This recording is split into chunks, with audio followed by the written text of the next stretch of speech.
24 ঘন্টার মধ্যে আঘাত হানতে পারে ঘূর্ণিঝড় আসনা।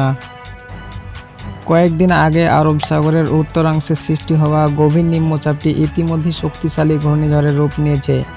আগামী 24 ঘন্টার মধ্যে ঝড়টি উপকূলীয় অঞ্চলে আছড়ে পড়তে পারে। সর্বশেষ পূর্বাভাসে ভারতীয় আবহাওয়া দপ্তর আইএমডি জানিয়েছেন, ঝড়টি ভারতের পশ্চিমাঞ্চলীয় রাজ্যগুলোর গুজরাটের উপকূলে 24 ঘন্টার মধ্যে আছড়ে পড়তে পারে। ধেয়ে আসা এই ঘূর্ণিঝড়টির নাম দেওয়া হয়েছে আসনা।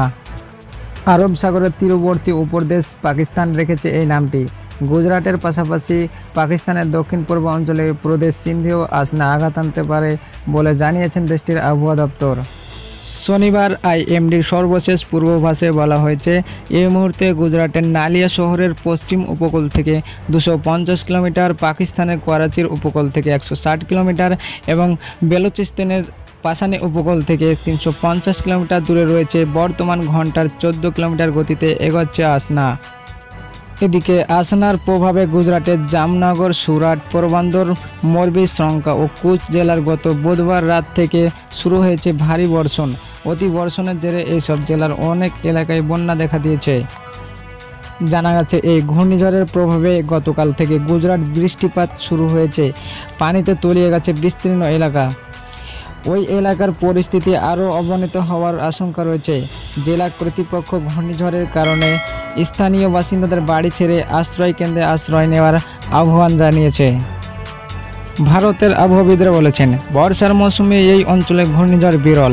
সাধারণত জুন থেকে সেপ্টেম্বর মাসের মধ্যে দক্ষিণ পশ্চিম মৌসুমের বায়ুর শক্তিশালী প্রতিরোধের জন্য নিম্নচাপগুলি ঘূর্ণিঝড় রূপান্তরিত হতে পারে না।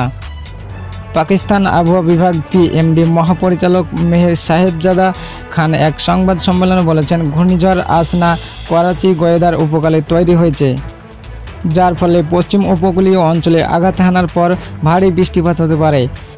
পিএমডির পূর্বাভাসে বলা হয়েছে, সিন্ধের প্রাদেশিক সরকারকে ঝড় মোকাবেলায় প্রস্তুতি নিতে বলেছে।